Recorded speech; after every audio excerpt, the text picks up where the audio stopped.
Jesus está contando uma série de parábolas.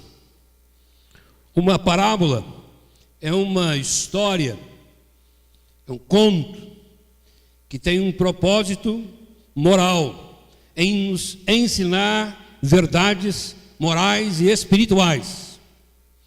Uma parábola é uma narrativa, uma figura de linguagem que Jesus usou muito comumente para ensinar verdades espirituais e verdades morais às pessoas que o ouviam.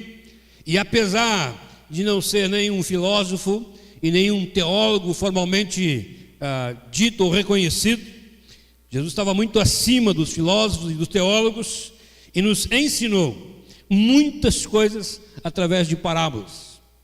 A parábola do filho pródigo talvez seja uma das parábolas mais conhecidas da Bíblia.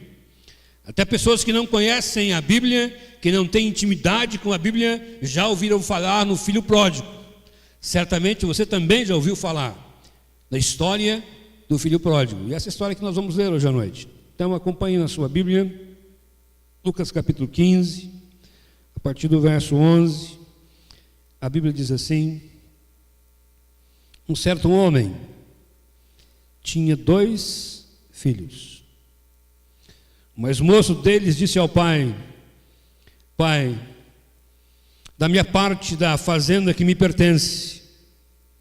E então o pai repartiu por eles a fazenda.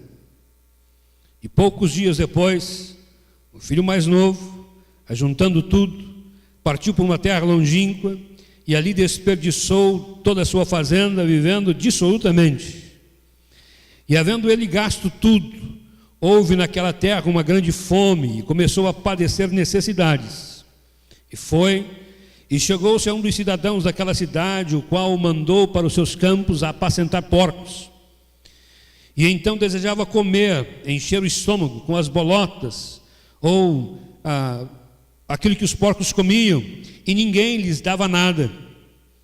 E caindo ele em si, disse: quantos trabalhadores de meu pai têm abundância de pão, e eu aqui pereço de fome. Levantar-me-ei, irei ter com meu pai, e dir-lhe-ei: Pai, pequei contra o céu e perante ti, já não sou digno de ser chamado teu filho, faze-me como um dos teus trabalhadores. E levantando-se, foi para o seu pai. E quando ainda estava longe, viu o seu pai e se moveu de íntima compaixão.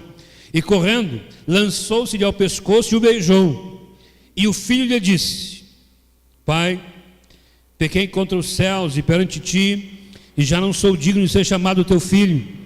Mas o pai disse aos seus servos: trazei depressa a melhor roupa e vestilho, ponde-lhe um anel na mão e sandálias nos pés. E trazei o bezerro cevado e matai-o, e comamos e alegremo-nos, porque este meu filho estava morto e reviveu, tinha se perdido e foi achado. E começaram a alegrar-se. O filho mais velho estava no campo, e quando veio e chegou perto de casa, ouviu a música e as danças, e chamando-os uns servos, perguntou o que era aquilo. Então lhe disse: veio o teu irmão, e teu pai matou o bezerro cevado, porque o recebeu são e salvo. Mas ele se indignou e não queria entrar. E saindo o pai, estava com ele. Mas respondendo ele, disse ao pai: eis que te sirvo há tantos anos, sem nunca transgredir um dos teus mandamentos, e nunca me deste um cabrito para alegar-me com os meus amigos. Vindo, porém, este teu filho, que desperdiçou a tua fazenda com as meretrizes, mataste-lhe o bezerro cevado. E então o pai lhe disse: filho, tu sempre estás comigo, e todas as minhas coisas são tuas. Era justo alegrarmos-nos e regozijarmos-nos, porque este teu irmão estava morto e reviveu, tinha se perdido e foi achado. Feche os seus olhos. Procura-se filhos perdidos. Procura-se filhos perdidos. Pai, esta é a tua palavra, Senhor. Ela é de fato luz para o nosso caminho e lâmpada aos nossos pés. Que nesta noite, em o nome de Jesus, o Espírito do Senhor traga revelação ao nosso coração por esta palavra. Traga luz à nossa mente, ao nosso coração, ao nosso espírito, à nossa alma, para que, contrapondo-nos à luz do Senhor, possamos nos perceber diante desta parábola que Jesus contou. É possível que alguns de nós, ainda que sejamos aqui, estejamos perdidos, mas nesta noite queremos sair daqui reencontrados, revivificados na presença do Senhor, em o nome de Jesus. Olha para o nosso coração, Senhor, ministra a nossa vida, eu peço em o nome de Jesus, amém, amém, amém, querido. Esse é um texto conhecido, como eu já disse, uma parábola muito conhecida. A história é simples, não tem segredo algum. É a história de um pai que tinha 2 filhos, o mais velho e o mais novo, um homem rico, um homem que tinha fazenda, muitos bens, e um dos filhos, o mais novo, chegou para o pai e disse: pai, eu quero a minha parte da herança. Pai, eu quero a minha parte da herança. Mas se a gente pudesse entrar no contexto onde Jesus estava, no meio dos judeus, no contexto daquela sociedade, era como se o filho chegasse para o pai e dissesse assim: eu já estou cansado de viver nessa casa, estou cansado de olhar para você todo dia, eu não aguento mais viver aqui todo o tempo, eu quero viver a vida como eu quero viver, eu quero andar como eu desejo andar, eu quero andar pelos caminhos do meu coração, e o meu desejo é que você morra. Meu desejo é que você morra. Mas como eu não posso lhe matar com as minhas próprias mãos, eu quero a minha parte da herança. Porque ninguém recebe herança enquanto o dono dos bens é vivo. Só se tem herança quando morre aquele que é dono dos bens. E que aquele jovem estava dizendo: pai, eu quero que você morra. E é interessante que o pai ouve isso, e a gente olha para essa parábola e imagina assim: quais são as figuras que Jesus está tentando mostrar aqui? E a gente pode dizer: não, o pai é Deus. Pode ser uma aplicação, mas Jesus estava falando de um pai humano, e aquele pai, ser humano, um homem, então movido de compaixão, de amor pelo seu filho, toma uma decisão. Ele manda chamar o contador, se reúne no escritório, diz assim: eu quero que você faça um levantamento de tudo que eu tenho, e de tudo que eu tenho, eu quero que você calcule 2 partes, ou 3 partes, e eu vou dividir os meus bens entre os meus filhos. E ele faz isso, divide a fazenda.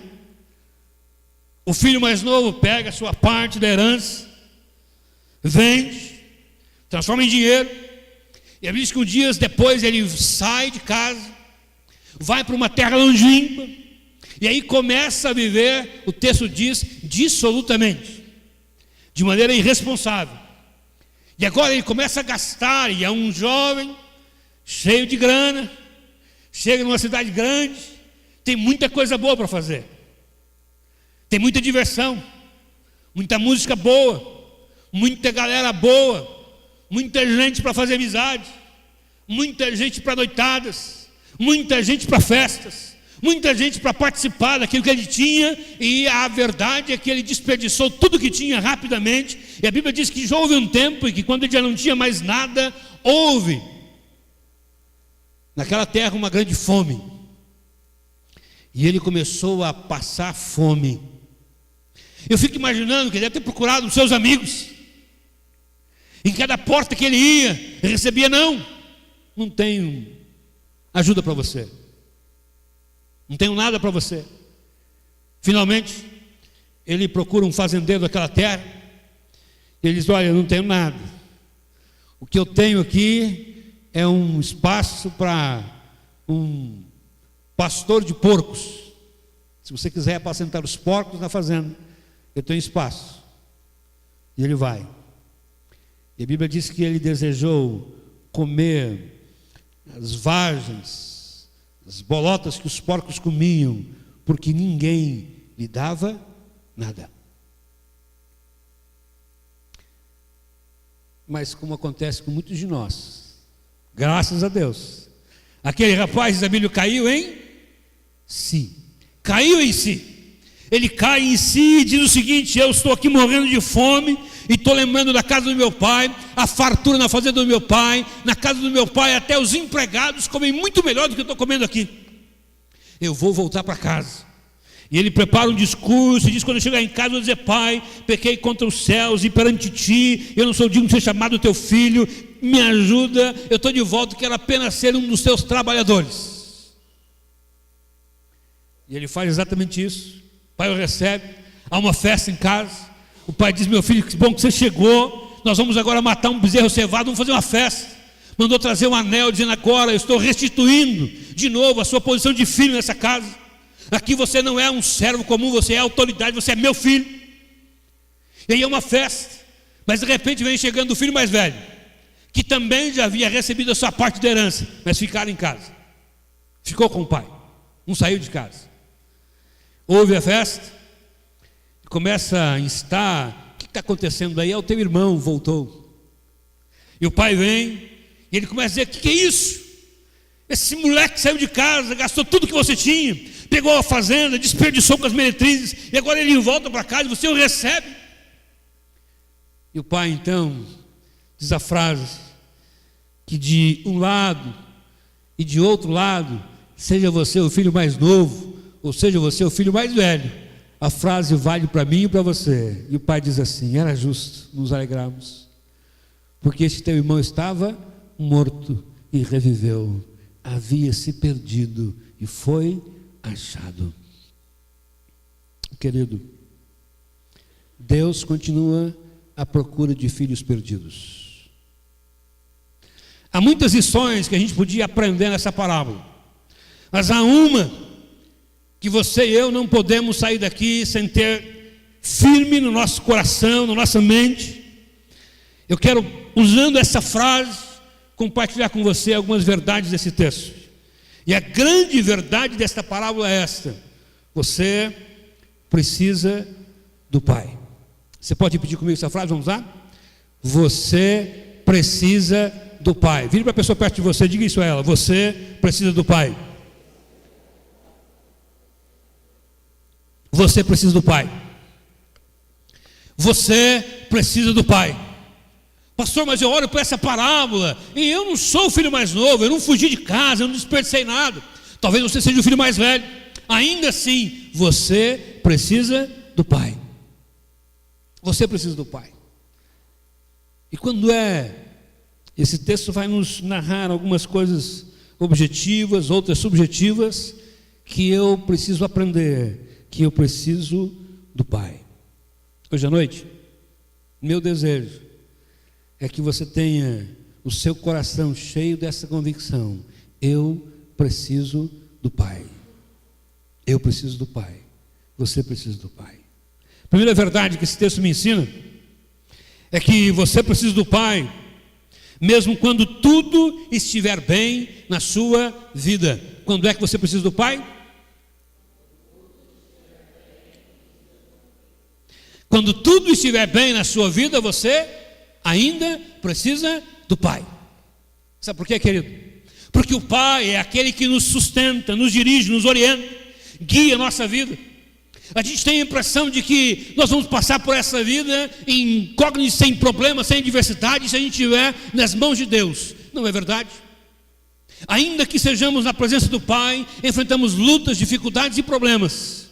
Mas se tudo estiver bem na sua vida, lembre-se: você precisa do Pai. Você precisa do Pai. Nós precisamos de Deus em todo o tempo da nossa vida, porque sem Deus nós não somos nada. Nada. O apóstolo Paulo diz: porque nele, por ele e para ele são todas as coisas. Porque nele nós existimos, por ele nós existimos.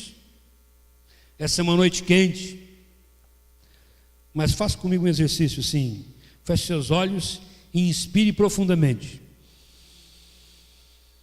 Agora expire. Esse ar que você respira vem de Deus. E se Deus tirar esse ar de você, você morre. Você morre. A gente faz isso milhares de vezes todo dia e não percebe. Está tudo bem na sua vida? Você precisa do Pai. As coisas estão caminhando bem com você, você precisa do Pai. Sua família está bem, está ajustado, está caminhando, seu casamento está sendo abençoado, sua vida profissional está sendo abençoada, você precisa do Pai. Ande com Deus todo dia, alimente-se de Deus todo dia, busque a Deus todo dia, oriente-se pela palavra de Deus todo dia. Você precisa do Pai em todo o tempo. Segunda verdade, você precisa do Pai para enfrentar a ilusão da falsa liberdade. Quando é que você precisa do Pai?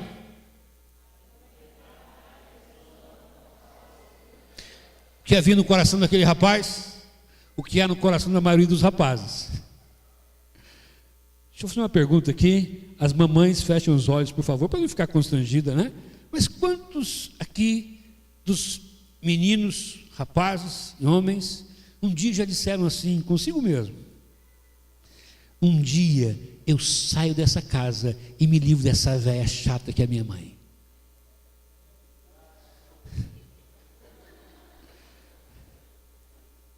Um dia eu saio dessa casa e me livro desse velho chato que é meu pai. Eu acho, irmãos, que a grande esmagadora maioria de nós, inclusive eu, todos nós temos uma sensação, uma ilusão de que fora de casa eu terei mais liberdade. Sem a presença, sem o cuidado, sem a direção, sem os limites do meu pai, eu serei uma pessoa mais feliz. E a gente olha a porta fora e diz: ah, o mundo é lindo lá fora, mas eu não posso sair. Há tanta coisa boa para aproveitar lá fora, mas eu estou preso aqui dentro. Eu tenho horário para chegar, eu tenho coisas para satisfação para dar a alguém, eu tenho coisas para fazer nessa casa. Um dia eu quero sair daqui, porque há liberdade fora dessas porteiras. Quantos de nós não fazemos assim ao longo da vida? Quando os nossos meninos que cresceram na igreja olhavam para fora da porta e diziam: um dia eu quero sair da igreja para aproveitar o que tem no mundo. Quantos de nós caminhamos com Deus tempo após tempo, mas um dia a gente olha para fora e diz: ah, lá fora parece tão mais livre. Na igreja tem tanta coisa que eu não posso. Não pode beber, não pode fumar, não pode isso, não pode aquilo. É tanto não pode. Eu quero ser livre. Eu quero ser livre. Eu quero ser dono da minha própria vida. Eu quero governar o meu destino. Você já pensou assim? Aquele rapaz também pensou. Ele sai de casa e descobre uma coisa que você e eu já deveríamos ter descoberto há tempo. A liberdade fora da casa do Pai é uma liberdade ilusória. Sabe o que é uma ilusão? Ilusão é uma coisa que não é real. As pessoas chegam a mim e dizem: pastor, estou tão chateado. Por quê, querido? Ah, eu estou desiludido. E eu falo: glória a Deus. Amém. Amém. Amém mesmo. Como assim, pastor? Eu estou contando que eu estou triste, estou chateado, que eu me desiludi. É isso aí, filho, agora cai na real. Veja a vida como ela é, entenda a vida como ela é. Sem o Pai, você e eu não podemos nada. Sem a presença do Pai não podemos avançar. Sem a presença do Pai não podemos conquistar. Toda conquista que fazemos sem o Pai é uma conquista ilusória. Ilusória. Eu preciso do Pai. Quando chegam as tentações de uma ilusão que não pode de verdade satisfazer os desejos do meu espírito e da minha alma. Você precisa do Pai, querido. Você anda iludido? Você saiu da casa do Pai iludido? Não, eu vou, porque tanta coisa boa. Quantos nossos rapazes estão aqui, a gente já aconselhou dizendo: filho, não anda nesse caminho não. Isso é um caminho perigoso. Não, eu vou. Vai. Depois tem que voltar. E a gente dizer: vem, meu filho, de volta. Descobrir que lá fora, Philip Yancey é um escritor muito conhecido no mundo todo. Ele escreveu um livro sobre a igreja e a graça, e ele diz o seguinte: passei tanto tempo na igreja, um dia descobri que havia pouca graça na igreja. Então fui para o mundo e descobri que no mundo não há graça nenhuma. Nenhuma graça, porque o mundo é uma ilusão. A nossa vida é uma erva que de manhã cresce, floresce, à tarde corta-se e queima. Você está precisando voltar para a casa do Pai? Saiu da casa do Pai iludido, com a sensação de uma falsa liberdade? Você precisa voltar para casa. O Pai tem um convite para você. Terceiro, você precisa do Pai em tempos de queda e de fracasso. Qual é o terceiro que a gente precisa do Pai? Em tempos de queda e de fracasso. Quando você fracassar, você vai se lembrar: eu estava em um lugar bom, eu tinha o que comer, eu tinha com que vestir, a minha alma se alimentava. E naquele dia, aquele rapaz caindo em si, eu disse: eu vou voltar para casa, porque na casa de meu pai há abundância, e eu aqui pereço de fome. Ele estava no fundo do poço, enfrentando o fracasso e a queda, e ele descobre: eu preciso do meu pai. Eu preciso do meu pai. Querido, olhe para o seu coração hoje à noite. Você está num tempo de vitória ou num tempo de fracasso? Você está num tempo de conquista ou num tempo de queda? Se você estiver num tempo de queda e de fracasso, você precisa do Pai. Você precisa do Pai. É tempo de voltar. O Pai está te esperando para fazer uma festa para você voltar para casa. E quando o pai olha para aquele rapaz, eu fico me imaginando, Mateus, se fosse você e eu. Vem cá, meu filho, por favor. Vai ali no corredor e vem como se estivesse assim, muita fome, entendeu? Mal vestido. Se fosse o filho pródigo voltando para casa, vai. Aí está vindo, você pensou: não, vou voltar para casa. Mais feio, filho. Isso, assim, tá bom. Vem, chateado e tal. Pai, pelo amor de Deus. Filho! Eu preciso que o Senhor me deixe trabalhar aqui nessa igreja. Agora apelou, né, irmãos? Aí ele chegou e disse o discurso que ele tinha preparado: eu vou chegar e dizer: pai, eu pequei. Pai, eu pequei contra os céus e a terra e contra o Senhor, e não sou digno de receber nada. E tal, tá. E aí eu me imagino o que eu faria. Eu vou dizer: filho, você voltou. Mas eu te avisei, rapaz. O que eu te falei? Vem aqui, Mateus, vem cá. Vem aqui. Eu avisei, eu falei. O que eu te falei quando você saiu de casa? Vai quebrar a cara, menino. Não, eu quero ir, pai. Falei ou não falei, Mateus? Falei ou não falei? Responda, meu filho. Olha para mim. Sim, senhor. Ah, bom. Irmãos, era assim o negócio. Não precisa, não? Obrigado, filho. Pode ir aí, obrigado. Doeu ou não? Um pouquinho. Eu fico imaginando como é que você e eu reagiríamos. Nós iríamos na minha casa, você não entra, desperdiçou os seus bens, vá lá procurar os seus amigos, procure seus amigos do mundo, procure seus amigos do mundo. Você não queria que eu morresse? Você não queria minha morte? Não queria que eu morresse para pegar os meus bens? Agora aproveita. Meu irmão, o pai olha para aquele menino e diz: filho, que bom que você voltou. Eu vou mandar matar um bezerro que está separado para esse momento. Há um anel separado esperando você voltar para casa. Eu tenho sandálias novas para você. Eu vou restituir você ao seu posto, ao seu lugar. Você é meu filho. Estava morto, perdido, mas reviveu, foi achado. Se você estiver vivendo um tanto de fracasso, querido, eu não sou seu pai, mas o Pai do céu está preparado para receber você de volta em casa, preparado para restituir a sua vida de novo. Ele olha para o filho e diz: que bom que você voltou, apesar do seu fracasso, apesar da sua queda, apesar da sua falência, apesar da sua frieza, você voltou para casa. Que bom que você veio. Esse é o seu lugar, aqui é o seu lugar. Querido, se você está vivendo um tempo assim, essa é a noite que Deus está dizendo: filho, volta para casa. Volta para casa.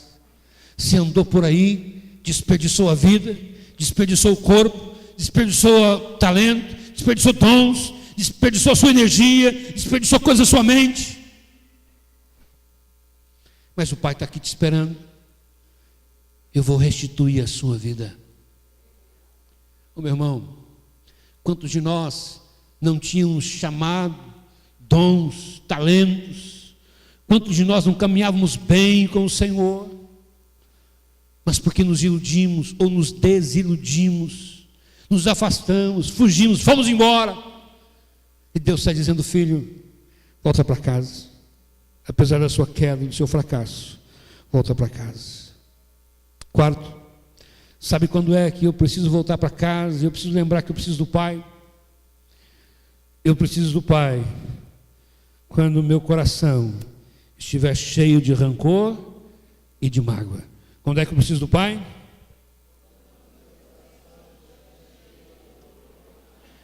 Vamos de novo?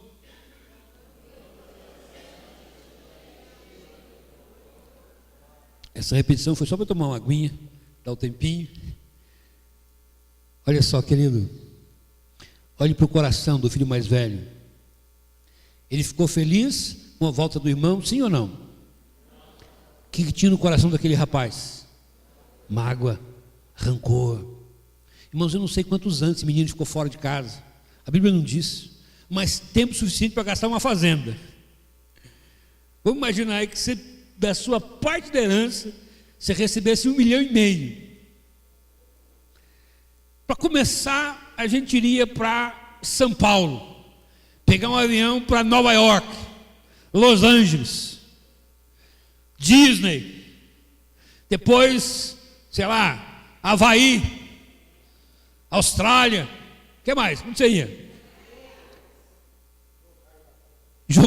Jogar em Las Vegas, isso mesmo, praia, o que mais? Minas Gerais, né? Inocência, enfim, vai para onde você quiser, tem muito dinheiro no bolso, você pode ir para onde você quiser, mas foi. Mas aquele dia após dia, aquele irmão mais velho dizia: miserável, eu aqui trabalhando na fazenda todo dia, levantando 5h30 para tirar leite, para liderar o pessoal no campo. E aquele miserável, onde é que ele deve estar agora? Deve estar numa boa aí, se divertindo, eu aqui ralando, trabalhando, dia e noite, nessa casa, preso aqui. E ele foi dentro da casa do pai, irmão, alimentando mágoa contra o irmão, e olha só, contra o pai. Porque quando o pai fala com ele: meu filho, por que está assim? O teu irmão estava morto e reviveu, estava perdido e foi encontrado, foi achado. Ele disse: não, pai, eu estou aqui há todo esse tempo, você nunca me deu um cabrito para eu comer com os meus amigos. O coração daquele rapaz estava cheio de mágoa, cheio de rancor.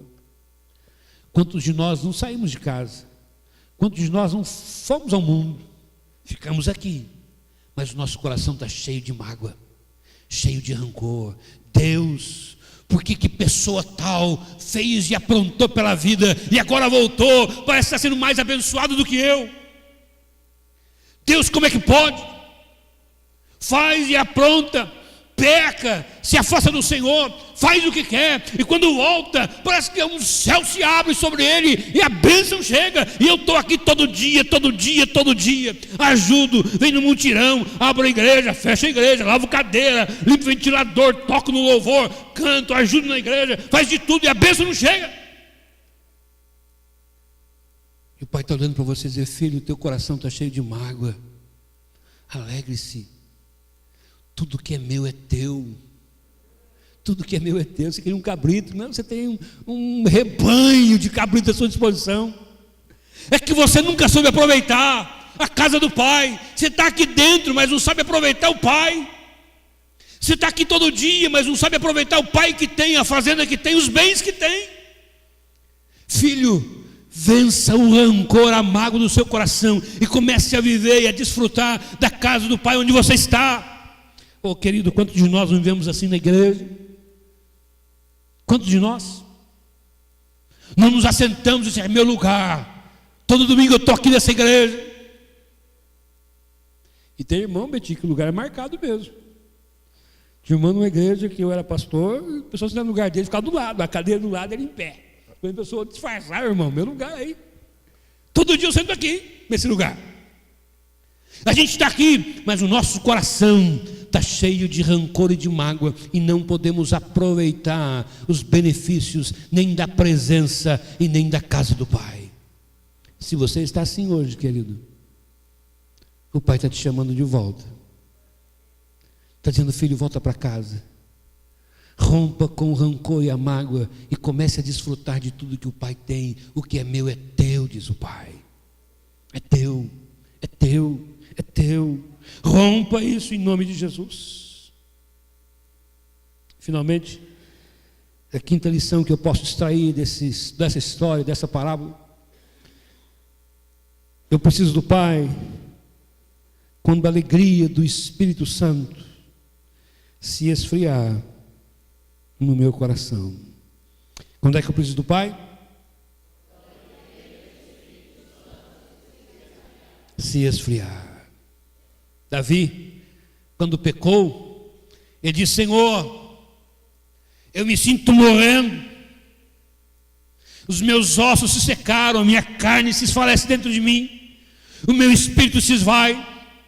Ele ora e diz, Senhor, torna a dar-me a alegria da tua salvação.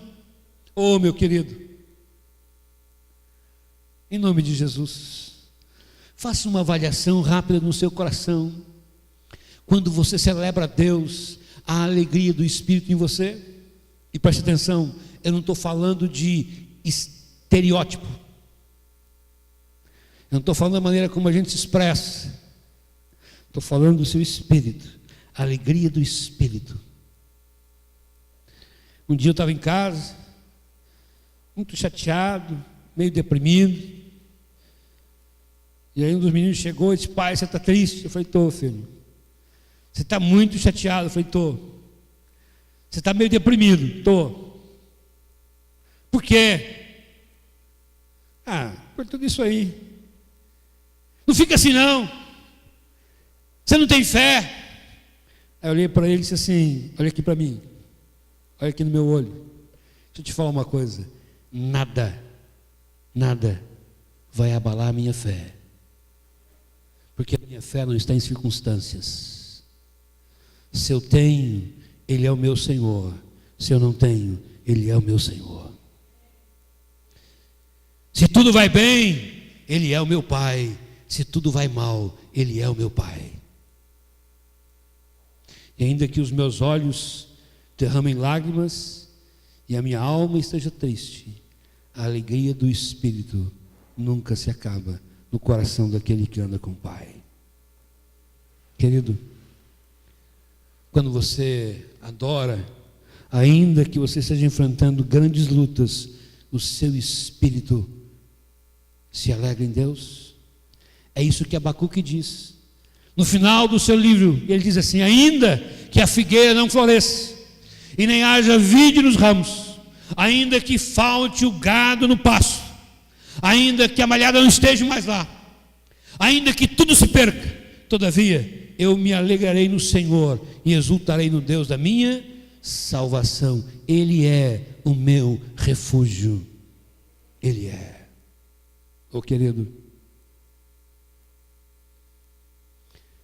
hoje à noite, o Pai, eu tenho um convite para você. E o convite do Pai é esse: filho, volte para casa, volte para casa, volte para casa, Volte para casa.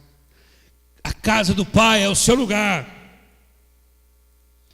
Eu e Veima e a minha família estamos passando por um tempo de muitas mudanças nesses dias. Os nossos filhos estão indo. E eu me lembro de uma conversa da Veima com o Lucas. E ela disse assim: filho, começa aí, fica firme. Mas se você julgar que não dá para aguentar, volta para casa. Volta para casa. Eu acho que foi quase um pedido: volta para casa. Querido, seu coração de uma mãe que ama um filho que está bem. Mas eu estou dizendo de um pai que conhece você como a palma das suas mãos, conhece as suas dores, seus dilemas, suas mazelas, suas batalhas, suas falhas, seus erros, seus fracassos, suas ilusões, suas mágoas, seus rancores. Ele olha para você hoje à noite e diz: filho, volta para casa, volta para casa, volta para casa. Há um convite de Deus para você hoje à noite. Nós vamos ouvir uma canção, e a canção vai dizer exatamente isso: filho, volta para casa. Nessa canção, eu quero desafiar você a olhar para o seu coração, olhar para a sua vida. Essa é uma noite especial, querido. Preste atenção no que eu vou lhe dizer. Cada vez que a gente se reúne aqui, é um tempo de Deus para o nosso coração. Eu não estou falando de adversidade, queridos. Eu sei de pessoas aqui hoje à noite que estão enfrentando adversidades muito profundas, muito sérias. Eu não estou falando de adversidade, porque eu também estou enfrentando um tempo tão difícil. Mas é tão bom saber que eu estou na casa do meu Pai. Na casa do Pai eu sou restaurado. Na casa do Pai eu encontro cura. Na casa do Pai eu encontro perdão para os meus pecados, ânimo para os meus fracassos. Quando eu caio e falho, Ele tem um anel novo para mim, Ele tem uma roupa nova para mim, Ele tem uma sandália nova para mim. Quando o meu coração se enche de mágoa, de tristeza, e diz: filho, tudo que é meu é teu, volta. O Pai está te esperando.